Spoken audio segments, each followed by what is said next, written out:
ত্রয়োদশ জাতীয় সংসদ নির্বাচন ঘিরে বেশ জোরে সোরে প্রস্তুতি নিচ্ছে নির্বাচন কমিশন। একদিকে চলছে ভোটার তালিকা চূড়ান্ত করার কাজ, অন্যদিকে বিভিন্ন রাজনৈতিক দলগুলোর পাশাপাশি দেশি বিদেশি প্রতিনিধিদের মতামত নিচ্ছে কমিশন।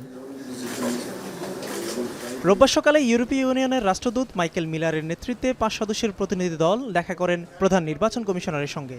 প্রায় 1.5 ঘন্টার বৈঠকের পর গণমাধ্যমের সাথে কথা বলেন ইইউ রাষ্ট্রদূত এবং সিইসি এএমএম নাসির উদ্দিন। আলোচনা হয়েছে আগামী নির্বাচন প্রস্তুতির অগ্রগতি নিয়ে। ওনারা চায় যে আন্তর্জাতিক মানের একটা নির্বাচন দেখতে চান, যেটা আমরা তো প্রতিশ্রুতিবদ্ধ। এখানে আমাদের তো দ্বিমত নাই। ওনারা ফ্রি ফেয়ার ক্রেডিবল ইলেকশন চান, যেটা আমাদেরও ওয়াদা, জাতির প্রতি ওয়াদা, এটা আমরাও চাই। নিরপেক্ষভাবে আমরা ইসি কাজ করবো, এটা তো আমরা ঘোষণা দিয়েছি, আপনারা সব জানেন।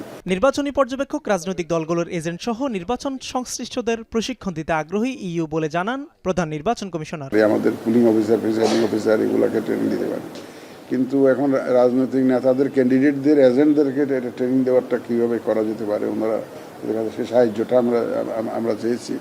আর ভোটার এডুকেশনের ব্যাপারে, তারপরে আমাদের যে ডোমেস্টিক অবজারভারদের ট্রেনিংয়ের ব্যাপারে ওনারা সাহায্য করতে রাজি আছেন।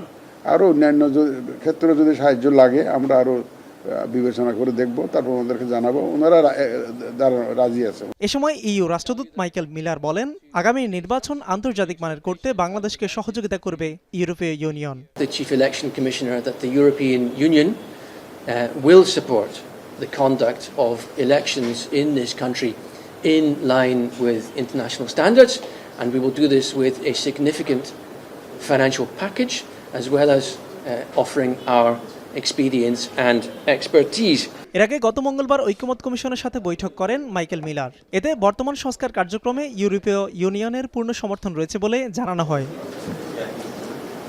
মিয়া আমিরুল, এখন, ঢাকা।